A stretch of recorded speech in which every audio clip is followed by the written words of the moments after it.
Mesdames et messieurs, bonsoir chez vous et merci de nous suivre sur BF1, la chaîne au cœur de nos défis. Bonsoir aux auditeurs de la radio Horizon FM qui reprend le son de cette émission. Bienvenue à votre émission au cœur du sport. Ce soir, nous recevons un aîné dans la presse, mais un grand sportif et aussi un grand communicateur. Alors, comment une personne peut réunir toutes ces qualités? Eh bien, vous allez le savoir tout de suite. Lui, c'est Victor Sanou, connu dans le milieu du sport sous le surnom de TP. Victor Sanou, bonsoir. Bonsoir, Madi Zango. Merci d'avoir répondu à notre invitation. Alors, on peut prendre 52 000, comme dirait quelqu'un, pour parler de votre vie. Ce n'est peut-être pas ce que vous aurez voulu, mais partagez votre expérience sportive avec nos téléspectateurs. Sans doute que cela va vous ravir. Mais alors, Victor Sanou, nous allons vous donner juste 1 ou 2 minutes parce que le programme est très chargé pour nous résumer, si cela est encore possible, votre vie sportive. Merci, Madi. Alors, Victor Sanou, que vous voyez, a commencé à pratiquer les sports scolaires et universitaires à partir de Banfora. J'étais au lycée municipal de Banfora et nous sommes partis regarder des compétitions de l'UCBF. Et c'est ainsi que nous sommes tombés amoureux du handball. Et il faut dire que cet amour a été boosté par notre encadreur qui a été celui qui nous a vraiment inculqué des valeurs énormes de pratique sportive, mais surtout de vie sportive et de futurs dirigeants. Permettez-moi de le dire, il s'agit de Feu Salifou Touré. Ce grand monsieur a été celui qui est sorti de l'INGS et qui a été affecté à Banfora. C'était son premier poste.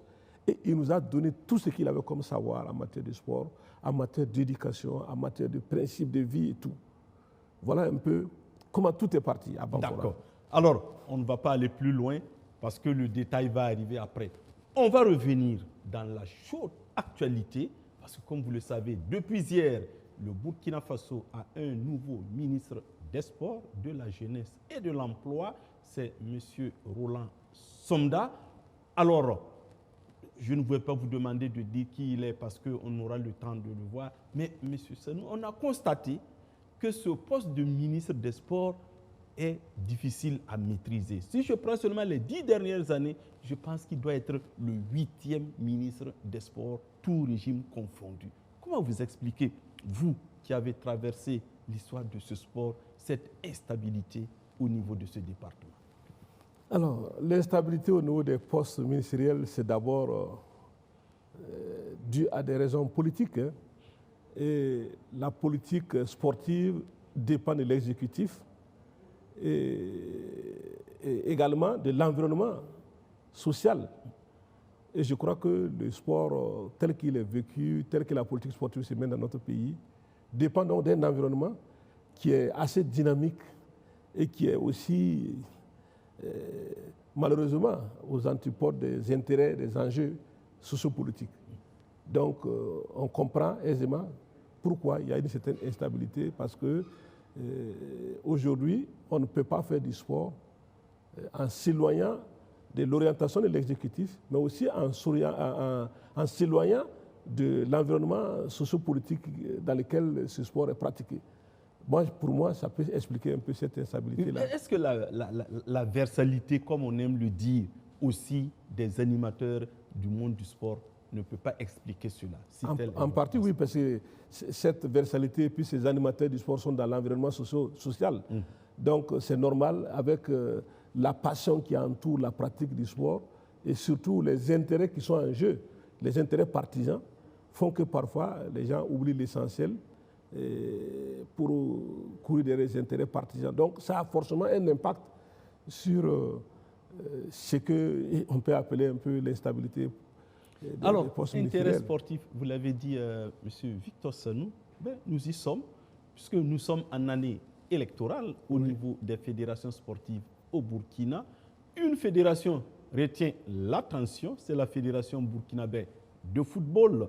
Ce soir, la commission d'appel donc, a vidé les recours, parce que je rappelle qu'il y en avait 4. Chaque candidat avait posé recours contre l'autre, colonel Oumarou Sawadogo, Ali Guissou et Jonathan Pitroapa. Et au final, c'est le colonel Oumarou Sawadogo qui a été seul avec sa liste retenue pour les élections du 31 août. Monsieur Sanou, quel est votre commentaire? Je m'en doutais, je venais pour parler de l'UCBF. Mais bien sûr qu'on va y arriver, mais la chaude actualité nous a rattrapés. C'est le sport roi. Oui. C'est le sport roi, nous sommes tous partisans du football, des étalons et tout. Oui. Donc effectivement, je m'intéresse à cette question-là. Oui. Et j'ai suivi un peu l'évolution de cette question. C'est vrai, j'ai vu les conclusions de la commission d'appel. Je ne sais pas si c'est fini, puisque en termes juridiques, les partis ont encore la possibilité de recourir à d'autres instances nationales, c'est-à-dire les tribunaux administratifs, ou éventuellement même les TAS, le tribunal arbitral du sport, au niveau extérieur. Je ne sais pas si les partis vont avoir raison de garder, s'en tenir à cette décision de la Cour d'appel. Mais maintenant, que dire? Aujourd'hui, je pense que notre football n'a pas besoin de tout ça. Voilà. Moi, je pense qu'on a toujours prôné le fair play sur le terrain et doit être en dehors des terrains aussi. Et le fair play, c'est la prise en compte de tous ces aspects-là. Savoir reconnaître sa défaite, savoir aussi créer les conditions pour que la saine compétition se déroule. Bon, moi, je suis un peu gêné de voir que pour des élections, pour un cadre où les gens vont pour servir, pour donner leur expérience, pour apporter leur contribution, ça devient des tiraillements de sorte même qu'il y a des enjeux financiers, il y a des recours en justice. Bon, c'est vraiment dommage qu'on en arrive là. Personnellement, en tout cas, moi, je ne suis pas partisan de cette façon de procéder. Quelqu'un disait que pour du bénévolat, si c'est comme ça, si c'était rémunéré, on fait comment? Justement. Et c'est ça qui est quand même le point d'interrogation majeur dans cette affaire. D'accord. Alors, on va rentrer maintenant, je ne dirais pas dans le vif du sujet, puisque les deux autres aussi étaient des sujets tout aussi importants. Alors, M. Sanou, on va commencer donc à parler avec vous de votre expérience et surtout du sport. Entre du 7 au 17 août prochain, il y aura les Jeux donc, de la relève sportive à Bobo-Dioulasso.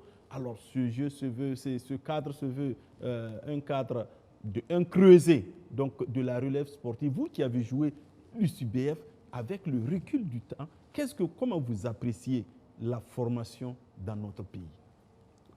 Franchement, si je dois apprécier la formation dans notre pays, je dois dire que je suis un peu partagé. Je suis partagé et je suis même un peu déçu, pour ne pas le dire.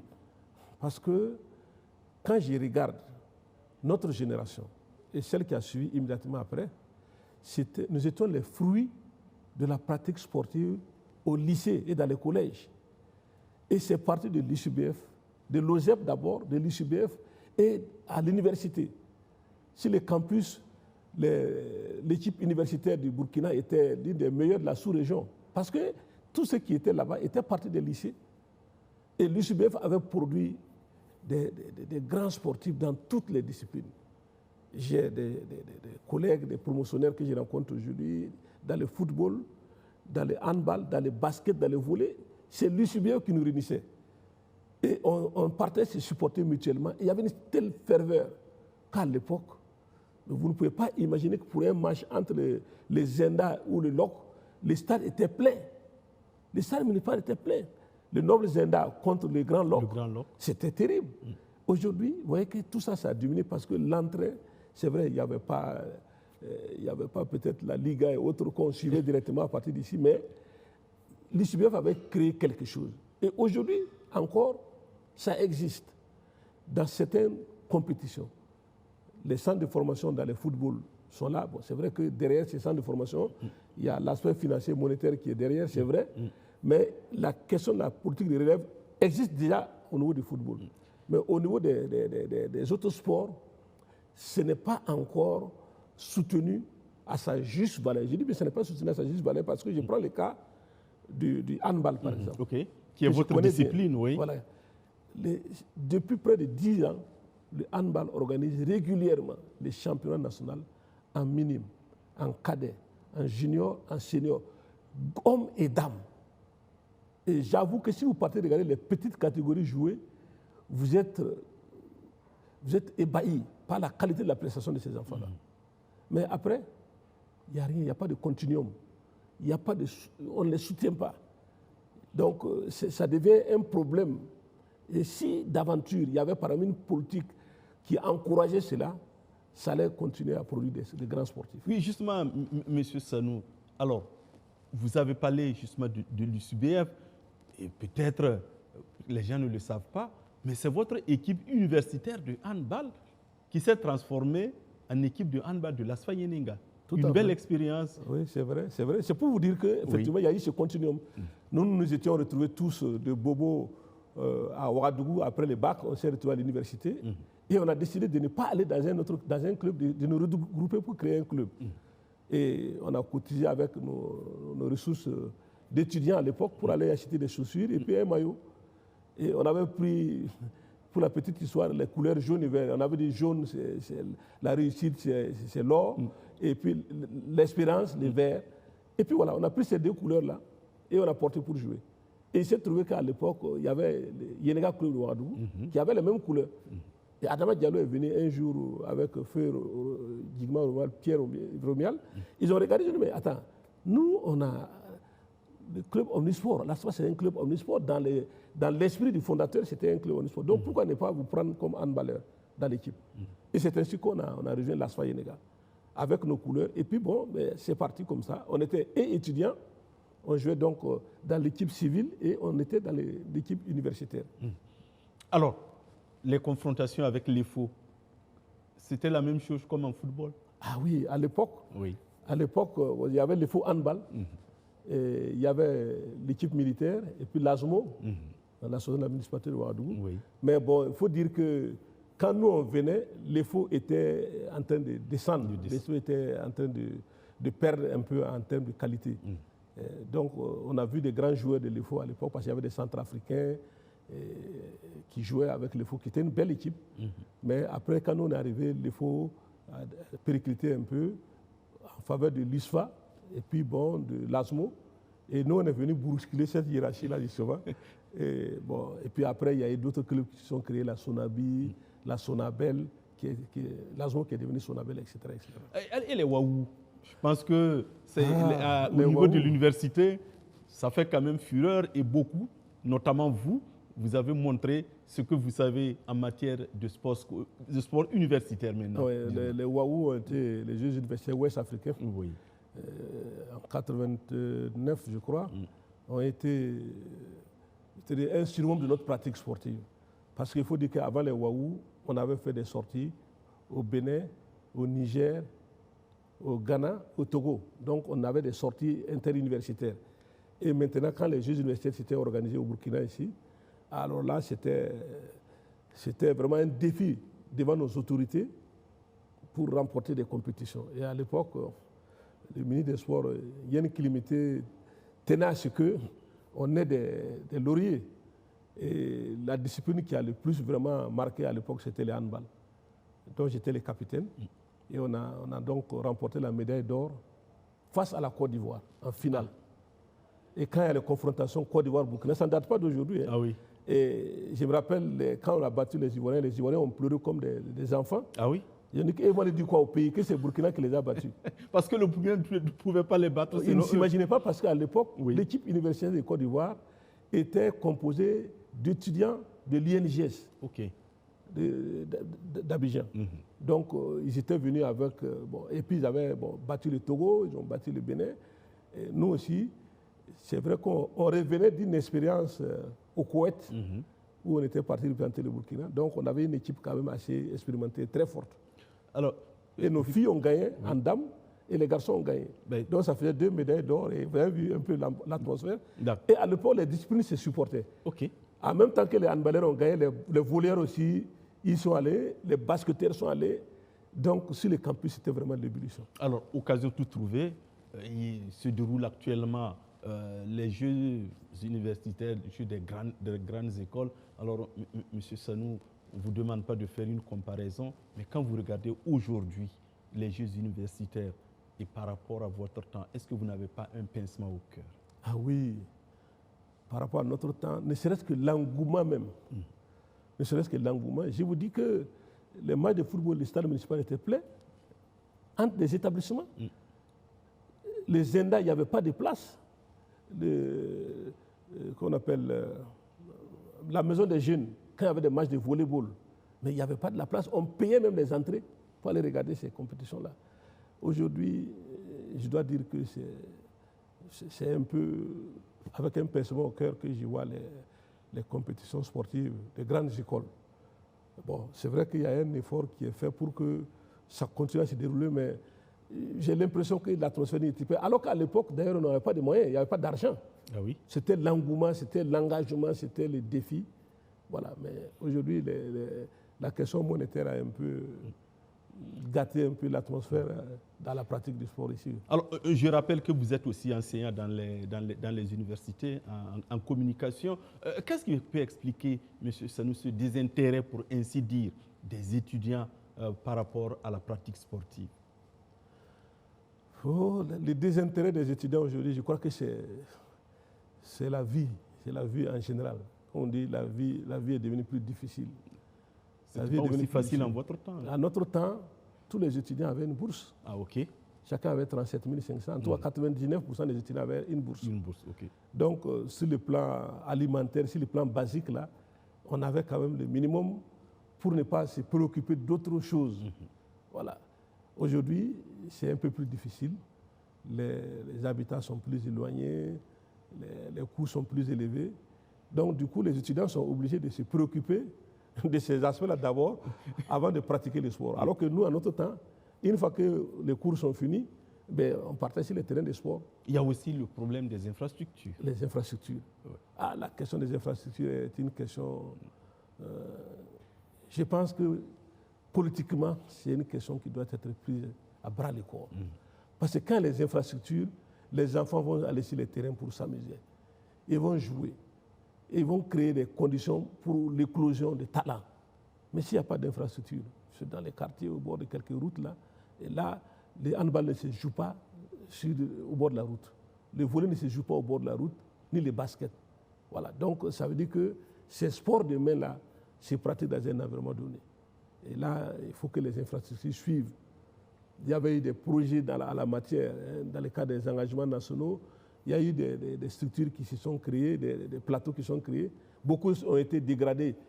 La mairie avait réhabilité certaines infrastructures, mais il faut que la politique des infrastructures tire la pratique sportive. S'il y a des infrastructures, les gens vont les occuper.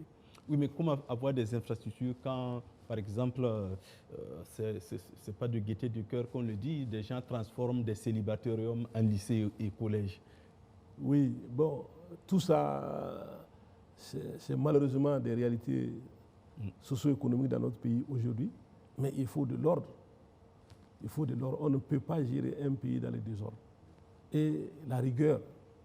Voilà. Donc, je suivais un peu des débats sur les Jeux Olympiques en France, où des Français se plaignaient pour dire qu'en France, il n'y a pas d'infrastructure. Ah oui? Il n'y a pas une politique sportive suffisante parce que c'est pourquoi la France ne fait pas beaucoup de résultats. Que dans certains pays, il y a des infrastructures partout.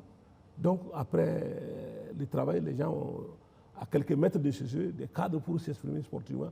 D'abord pour leur propre santé, avant d'être dans les sports de compétition. Donc, nous, on nous faut ce minimum-là. Et à mon avis, il faut vraiment que l'État regarde ce côté-là en y mettant vraiment la rigueur. La rigueur, parce que si c'est des infrastructures aussi au rabais, qui tombent en panne 24 heures après ou un mois après, ça pose problème. Oui, alors restons dans ce cadre, puisque le cadre scolaire, c'est votre domaine, les infrastructures aussi. Quand vous regardez, par exemple, au niveau des Jeux Olympiques, la plupart de nos représentants sont des étudiants, donc des jeunes, ou en tout cas des gens qui sont toujours dans le monde scolaire. Hugues Fabrice Zango, lui, est d'ailleurs docteur en génie et électrique. Est-ce que, par rapport au suivi, au soutien de nos athlètes, vous êtes satisfait? Ma satisfaction est à 50-50. Ah oui. Voilà. Yves Fabrice Zango a bénéficié de beaucoup de circonstances favorables pour qu'il en soit là où il est. Mais il y a beaucoup d'autres Yves Fabrice Zango dans ces pays-là. qui n'ont pas eu cette chance-là. J'ai dit chance parce qu'effectivement, les paramètres qui ont conclu à ce que Fabrice Zango soit ce qu'il est aujourd'hui, et ils n'ont pas eu cette chance-là. Donc, pour moi, je m'amusais à le dire un jour comme ça. J'ai dit, si on me nommait un jour ministre des Sports, je vais réunir les gars de l'Institut, tous les enseignants des sports là. Et je vais dire, dans 8 ans, les prochains Jeux Olympiques là, je veux que le Burkina ait au moins 3 médailles d'or. Ah oui. C'est possible? Et tu donnes la consigne, les gars n'ont qu'à faire des recherches. Ils n'ont qu'à faire la détection. Ils n'ont qu'à encourager les jeunes dans la pratique massive du sport. Les champions, ça ne s'invente pas. Ce n'est pas 2 mois, 3 mois de préparation qu'on devient champion olympique. Il faut que à quelle année de pratique. Mais il y a un suivi. Et il a fallu qu'à l'époque, des gens de bonne volonté se battent. Le ministre de l'Agriculture était directeur de cabinet à l'époque. J'ai suivi un peu son combat pour qu'on ait une bourse même pour il Fabrice Zango. Commandant Ismaël Sombier. Voilà, donc c'est pour vous dire que quand on croit, on peut.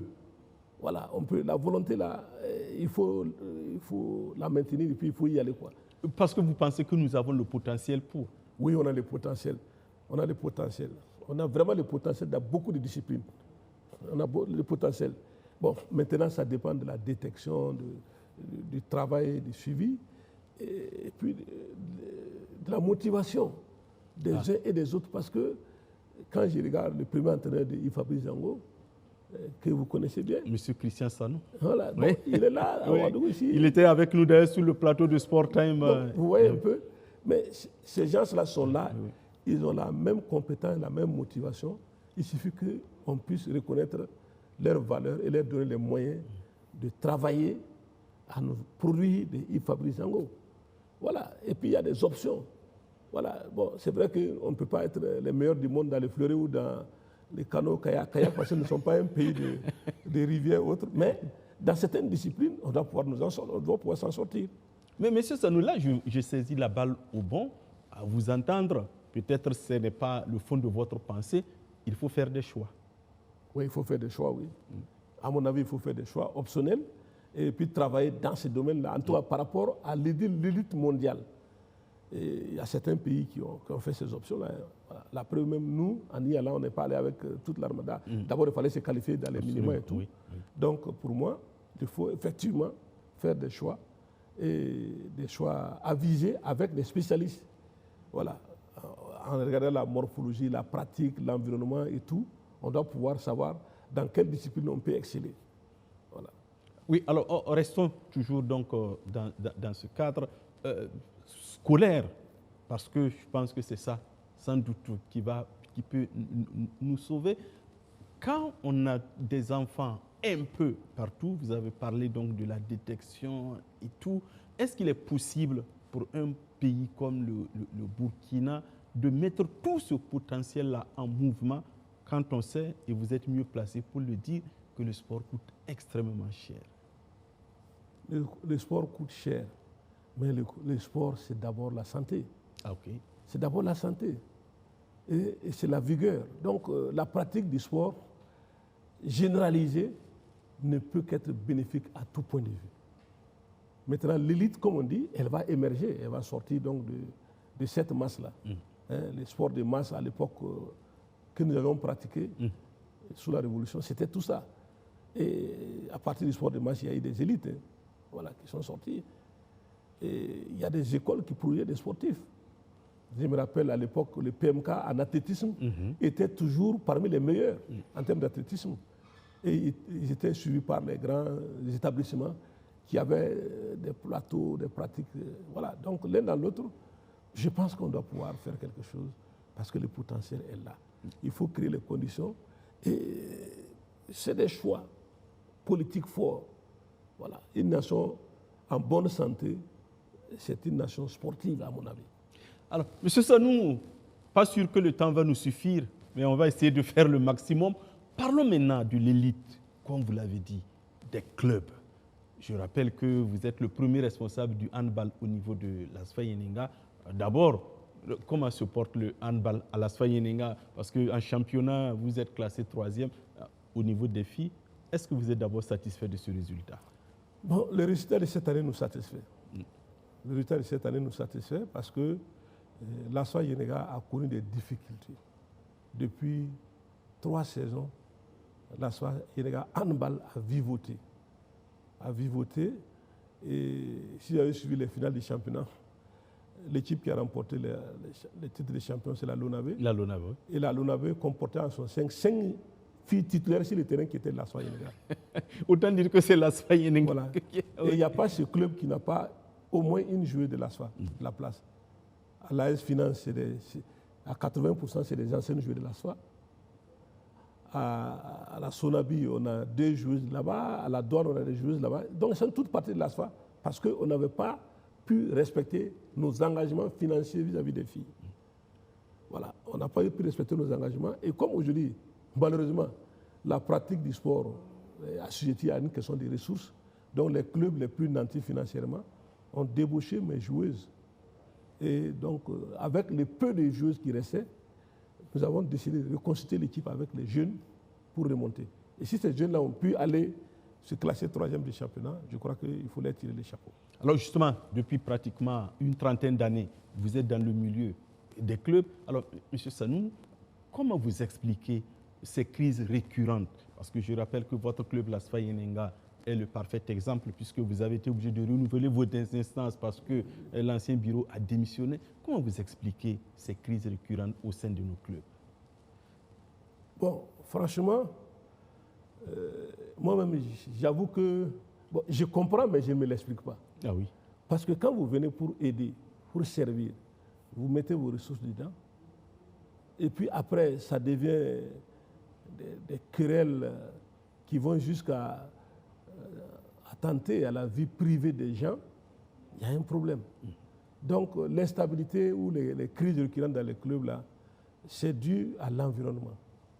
L'environnement de nos clubs n'est pas toujours un environnement sain, parce que les intérêts sont divergents autour des clubs. Il y en a qui viennent en toute bonne foi pour apporter leur expérience, pour apporter leur concours, pour magnifier ou manifester leur amour pour un club, pour les couleurs, parce qu'en ce moment, c'est les victoires. Seules les victoires les font plaisir. Mais il y en a qui, derrière ça, voient un peu des intérêts financiers, voient un peu d'autres calculs, allant des calculs, je dirais, politiques, aux calculs financiers.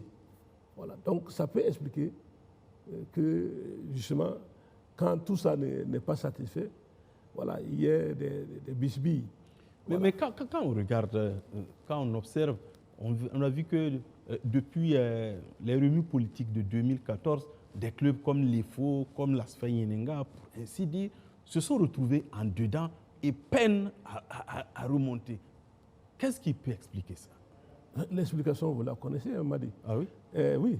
C'est pour ça que nous ne savons pas, c'est pour ça que nous posons la question. L'explication, vous la connaissez parce qu'en réalité, oui, ces clubs-là avaient toujours un dossard ou un dos politique.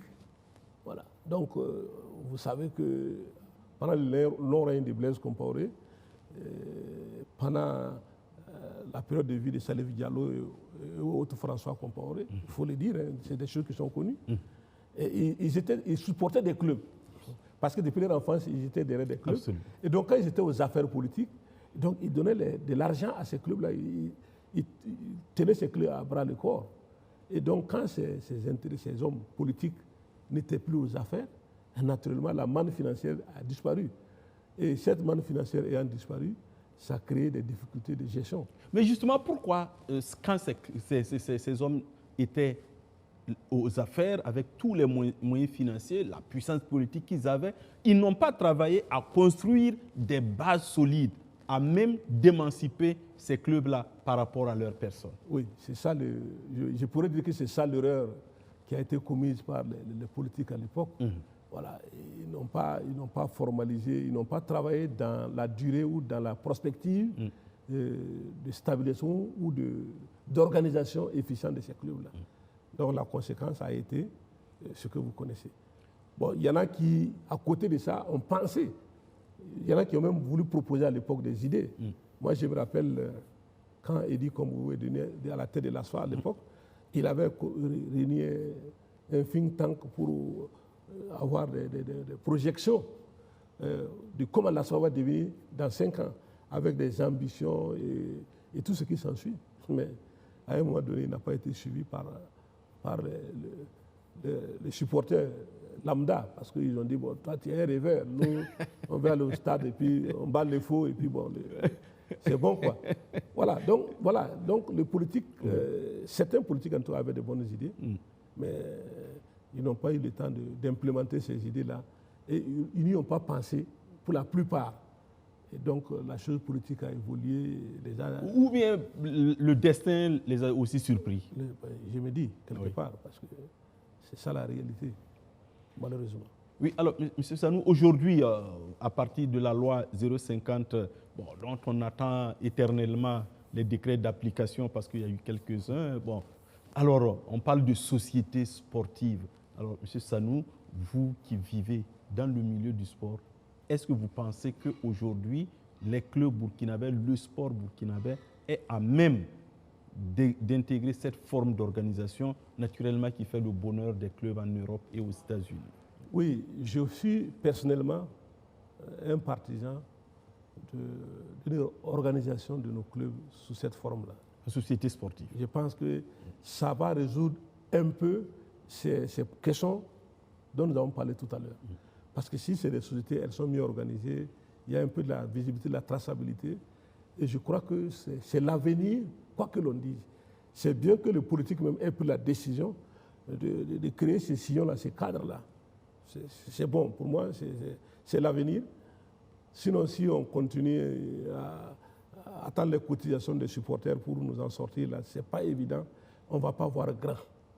Et la société sportive, pour moi, c'est le tracteur qui va tirer un peu nos clubs vers de lendemain meilleur si c'est bien implémenté. Mais comment amener les supporters à accepter cette forme d'organisation quand on sait que dans nos clubs, le social, le familial reste toujours le socle de l'organisation? Oui, il faut évoluer justement dans l'organisation dans nos clubs. Je suis bien placé pour en parler parce qu'au niveau de l'ASFA, par exemple, le bureau démissionnaire en avait fait son cheval de bataille. Il a voulu que ce soit un peu la société sportive qui soit celle qui va diriger l'ASFA les années à venir. Mais la communication n'a pas passé. Parce que le bureau n'a pas pris soin de suffisamment communiquer avec les supporters. Parce que la société sportive, c'est un concept, je dirais, moderne, de l'ère du temps.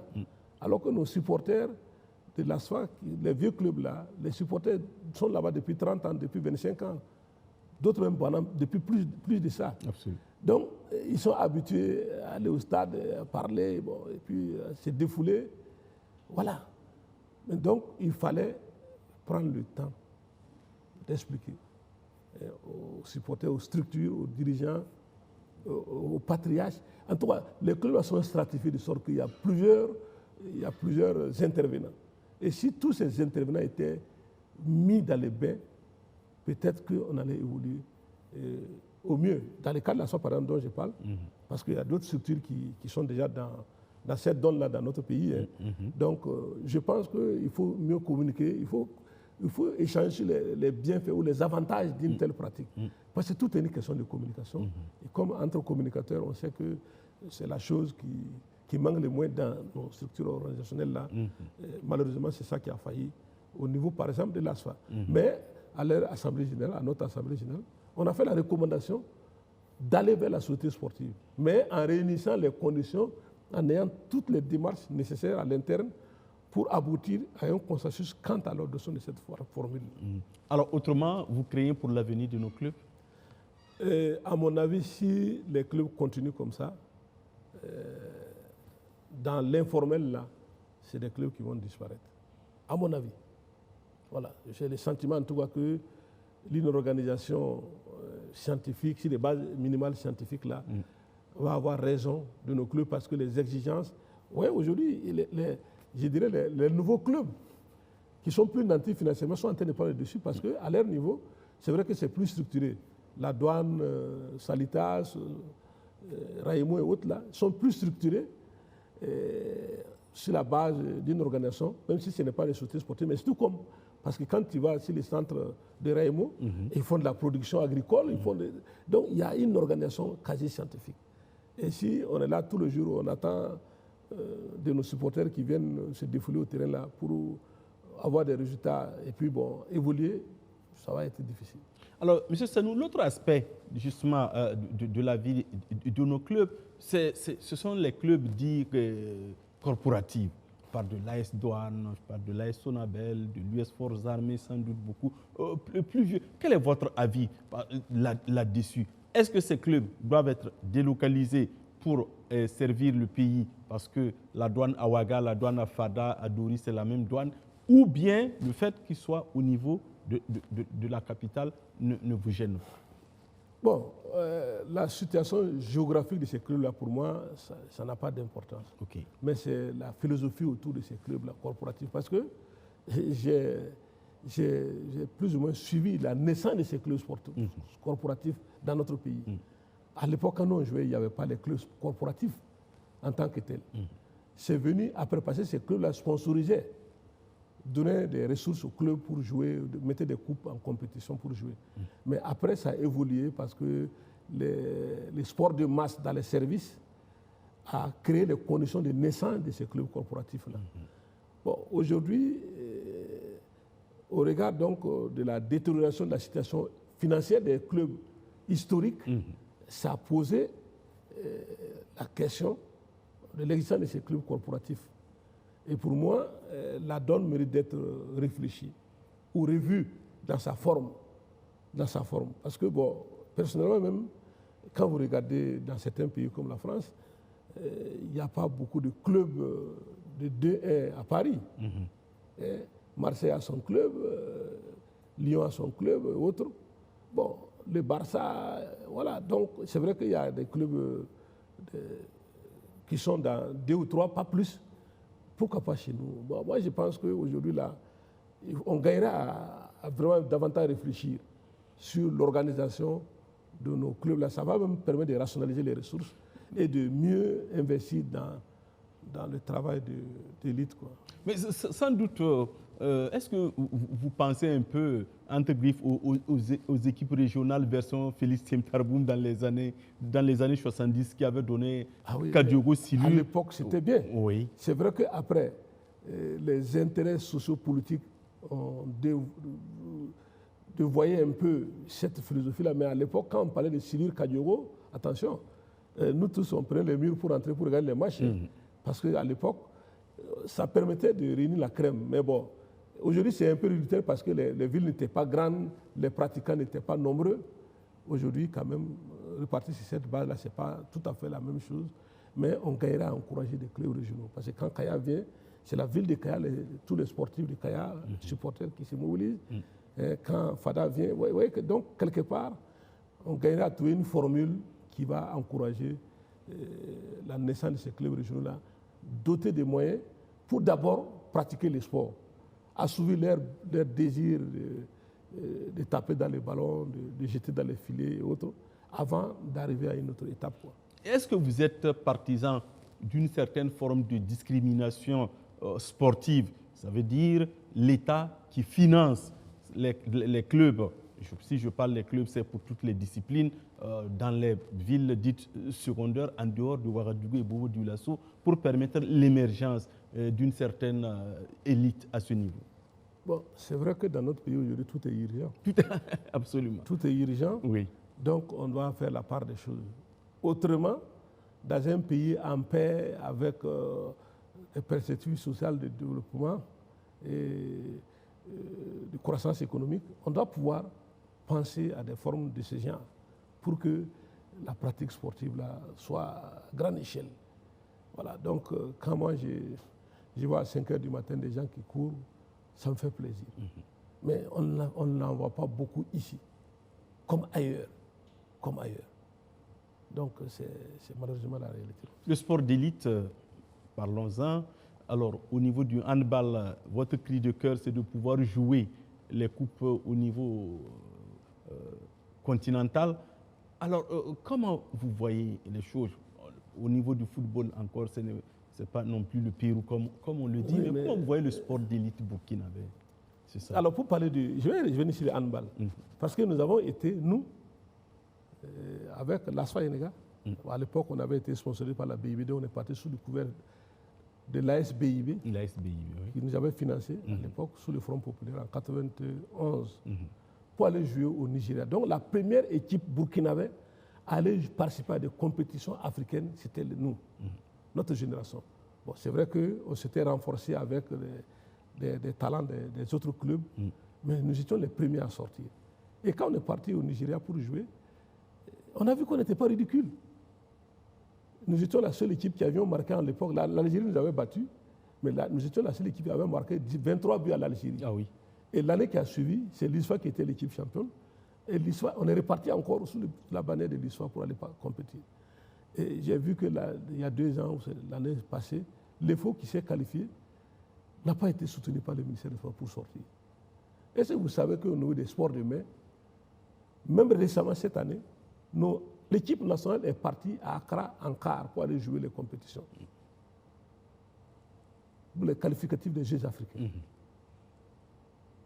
On a parcouru toute l'Afrique. Moi, je sais que toutes nos compétitions auxquelles on a participé, on est parti en quart. On est parti au Nigeria, à Kano, à Abuja, toujours en quart. Au Bénin, on est parti plusieurs fois. Au Togo, on a même eu un accident de car sur la route du Togo. Oui. Au Bénin, on a eu un accident de car. On a même perdu le chauffeur du Majurus à l'époque, à son âme. Je me rappelle, oui. Donc, c'est pour vous dire que nous ne parlons pas du Mali. Donc, on a parcouru l'Afrique pour défendre les couleurs nationales dans des conditions minimales. Mais aujourd'hui, on ne peut pas avoir de bons résultats si on ne met pas un peu d'argent dans la pratique sportive de l'élite. Il faut vraiment que beaucoup de choses concourent, qu'il y ait une hygiène de vie. Nous, on pratiquait le sport 6 jours sur 7 à l'époque. 6 jours sur 7. Tous les jours, il y avait entraînement. Tous les jours. On s'entraînait comme des malades. Mais pour gagner simplement. Aujourd'hui, là, ce n'est pas tout à fait le cas. Quand nous, on jouait les week-ends, vous partez, les stades de 4 août, on partait faire les tours. À l'intérieur, ça ne suffisait même pas, on sortait. Bon, c'est pour vous dire qu'à l'époque, c'est une autre époque, comme on le dit, mais aujourd'hui, l'élite a besoin d'être encouragée et que les conditions minimales soient créées parce que le ministère des Sports aussi doit jouer pleinement son rôle. Mais justement, tous les joueurs sont sous contrat, je parle... de plus en plus, oui. De plus en plus, mais bon, même si ce ne sont pas de gros contrats, mais c'est ce que je pense que c'est ce qu'on a. Mais le problème, c'est qu'on n'arrive même pas à les respecter. Oui. Moi, je prends le cas de la soie. Oui.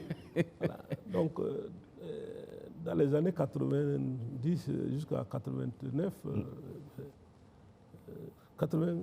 la soie était championne et en junior, en cadet, en minime, en senior. Dans toutes les catégories. Ah oui. Et on avait hommes et femmes. Handball. OK. Après, quand il y a eu des difficultés financières, on a laissé tomber les hommes. Parce qu'aujourd'hui, au handball, tous les joueurs sont payés. Tous les joueurs, je vous dis. Même les juniors ont quelque chose à la fin du mois pour venir au terrain. Parce qu'un joueur qui s'entraîne à Pissi, qui habite à Bendoro, quand vous lui dites de venir à l'entraînement, il dit « Ah, monsieur, le carburant ». Donc, vous êtes obligé de mobiliser des ressources pour encourager ces enfants-là pour venir à l'entraînement. Ce qui grève les budgets des clubs. Ce qui grève les budgets. Oui. Vous êtes obligé de donner quelque chose. Donc, il y a forcément une question financière qui est derrière ça. Et nous, on a pris des engagements avec les joueurs, parce que généralement, quand on prend des engagements, c'est avec les dirigeants. Les dirigeants savent qu'il y a des entrées à gauche, il y a des promesses d'entrée, et on prend des engagements. Après, si les promesses ne sont pas tenues, vous vous retrouvez devant les sportifs à raser les murs. Ça a été notre cas pendant ces dernières années-là. Et je sais que dans d'autres clubs aussi, ça existe.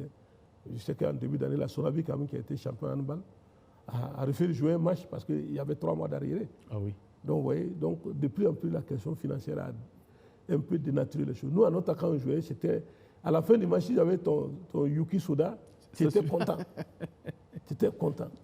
La première fois l'année où on a remporté les 3 coupes Chantal comparées, c'est la SOA qui avait remporté cette compétition-là. Mais le président a dit, bon, l'argent là, prenez, partagez. Mais si vous avez vu comment on a fait la fête, bon, c'était une autre époque. Quoi. Alors, parlons maintenant de nos... Je rappelle, vous êtes communicateur et on va y arriver. D'ailleurs, nos internationaux, les Burkinabés, ont de plus en plus de contrats, que ce soit en basket, que ce soit en football. J'espère bientôt en handball aussi, votre discipline. Monsieur Sanou, est-ce que vous êtes satisfait donc, de l'apport des internationaux burkinabés au niveau donc, de nos équipes nationales? Non, au niveau de nos équipes nationales, en handball, oui. Il n'y en a pas. Je dois dire qu'il n'y en a pas en tant que tel. On avait deux cas qui étaient au Maroc. On a connu des cas qui avaient fait des expériences en Côte d'Ivoire. Parce que je me rappelle Jocelyne Bonzi, qui était ici. Et chaque semaine, elle prenait l'avion pour aller jouer en Côte d'Ivoire. Ah oui? Oui, chaque fois, les Ivoiriens lui envoyaient un billet d'avion. Pour qu'elle aille jouer. Nos talents ont été suivis et exploités à l'international à un moment donné. Bon, maintenant, au niveau du football, c'est indéniable. Donc, nos internationaux nous apportent beaucoup de satisfaction. Et les clubs ou les centres de formation qui les produisent, en tout cas, font un travail de suivi. Et là encore, c'est encore individuellement, hein, à gauche, à droite. Voilà, ce n'est pas tout à fait structuré au niveau national. On n'a pas une politique nationale assez rigoureuse dans la matière pour qu'on aboutisse en tout cas des trucs. Mais c'est déjà bon. Au niveau des étalons football, ça va. Les footballeuses, on a connu des années où quelques-unes étaient en Guinée équatoriale et autres. Bon, c'est pas mal, mais voyez, si la compétition n'est pas soutenue, parce qu'il y a eu des années où on n'a pas pu continuer à faire la compétition. Voilà. Et au niveau du basket, la fédération de basket a connu des difficultés. Absolument. Sinon, on avait commencé à exporter des basketteurs. On a fait venir des internationaux. Il y a des talents. Mais tout ça, ça dépend donc de la bonne santé des structures dirigeantes de ces sports-là, qui n'ont pas toujours l'accompagnement nécessaire, malheureusement. Voilà, c'est vraiment la triste réalité au niveau des sports dits mineurs. Voilà, je le dis bien parce qu'au football, c'est le sport où tout le monde y met les moyens. Et si ce n'est pas l'année passée, on n'a jamais su que le ministère ne payait pas pour que les clubs participent. C'est l'année passée que les footballeurs ils ont connu ça et il y a eu des grincements dedans. Oui. Mais les sports de mai, ça a toujours été comme ça. Ça a toujours été comme ça. C'est les clubs qui se débrouillent pour aller compétir, pour représenter le pays. Alors, on est presque en fin d'émission. On va aborder la dernière partie. Oui. On va aborder la question qui fâche. Je le dis à chers téléspectateurs, c'est mon rédacteur en chef que vous avez devant vous. C'est au Journal du Soir. Il y a une vingtaine d'années, donc il était mon rédacteur en chef au Journal du Soir. Alors, M. Sanou, la presse sportive aujourd'hui, je rappelle, vous êtes journaliste, communicateur, enseignant. Comment vous appréciez la prestation des journalistes sportifs aujourd'hui?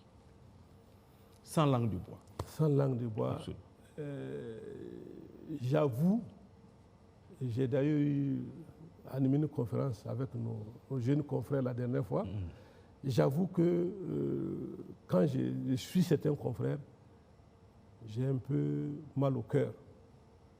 Parce qu'ils mettent la déontologie et l'éthique de côté au profit d'intérêts partisans.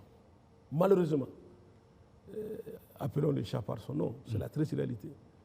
Certains confrères se sont laissés aller dans les jeux partisans de cet environnement sportif où il y a beaucoup d'intérêts, où il y a beaucoup de pratiques, en tout cas courtisanes, malheureusement. Alors que, d'un point de vue éthique et déontologie, c'est d'abord les principes du journalisme. Si vous opinez en dehors du journalisme, à titre personnel, on doit le savoir. On doit savoir qu'en ce moment, je ne parle pas en tant que journaliste sportif, mais je parle en tant qu'individu X par rapport à tel sujet. Ce n'est pas pour rien que dans les émissions télévisées ou dans les shows, quand on arrive à la publicité, on annonce dans un jingle que c'est la publicité.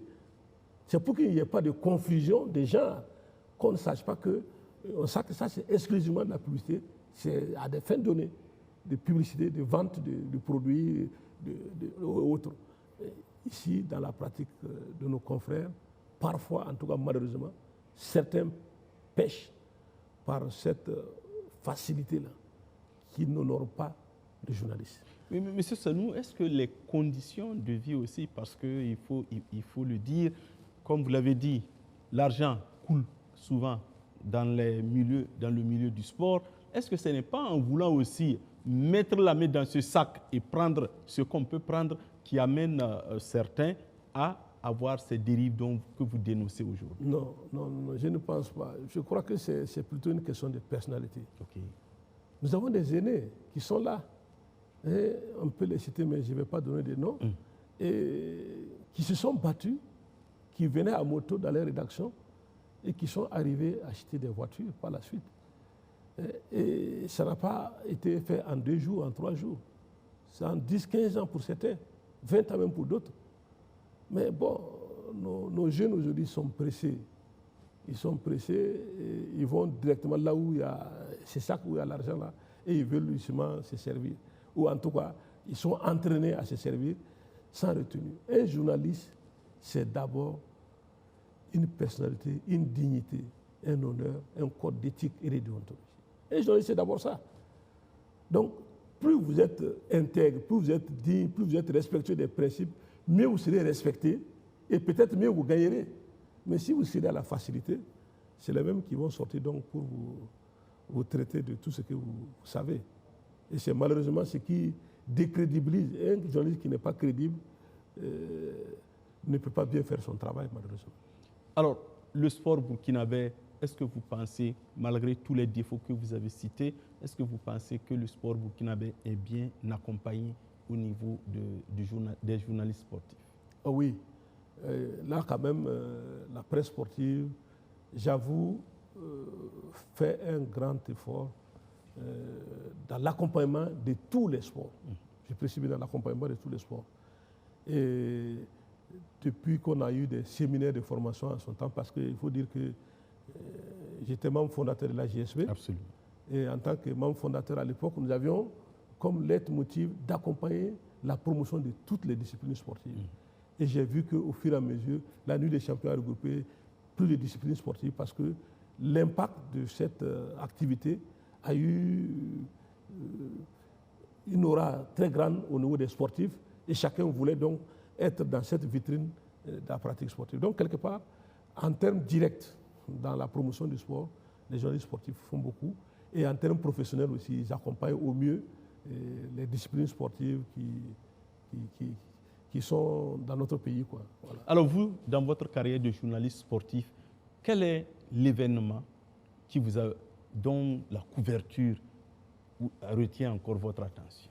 À ma qualité de journaliste sportif? Absolument. À ma qualité de journaliste sportif, l'événement qui retient mon souvenir, c'est le 7-1 contre le Nigeria. Ah oui. À Surulere Stadium. Oui. Ce n'est pas un bon souvenir pour les Burkinabés. Ce n'est pas un bon souvenir pour les Burkinabés. Vous y étiez? J'y étais. D'accord. En tant que journaliste sportif, reporter, photographe. D'accord. Ah. Donc j'étais au bord du terrain à l'époque. Et on avait quand même à l'époque une grande équipe naissante des étalons. Et je crois que c'était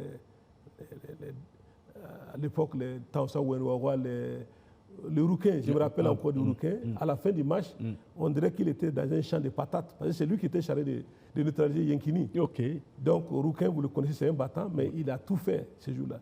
Et le déroulement du match était tel qu'à l'époque, nous on a cru, parce qu'à la mi-temps, on était mené que de 2-1. Oui. Hein? Voilà, on était mené que de 2-1 parce que les Nigériens ont marqué. Et, bon, entre deux trucs, on a grouillé, marqué un but aussi. Puis nous, on y croyait. Et on avait besoin d'un nul à l'époque pour aller à la CAN. D'accord. Et on avait compromis nos chances au Togo.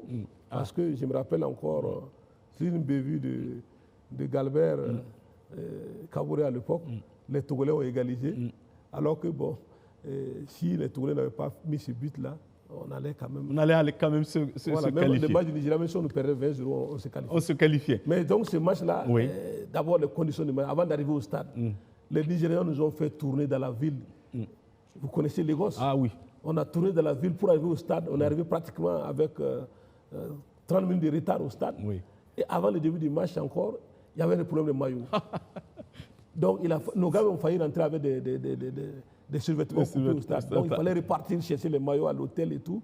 Ça, c'est quelque chose qui nous a... L'environnement avait été pourri par les Nigériens pour nous battre à ce stade-là. Donc ce match-là, quand même... Monsieur Sanou, on dirait que c'était de bonne guerre. Ah oui, bien sûr. Bien sûr. Bien sûr, D'accord. bien sûr. Voilà, on est en fin d'émission. 52 minutes, je le savais, allait être trop petit. Mais je sais que ce que vous avez apporté comme expérience, comme communication va servir surtout aux plus jeunes.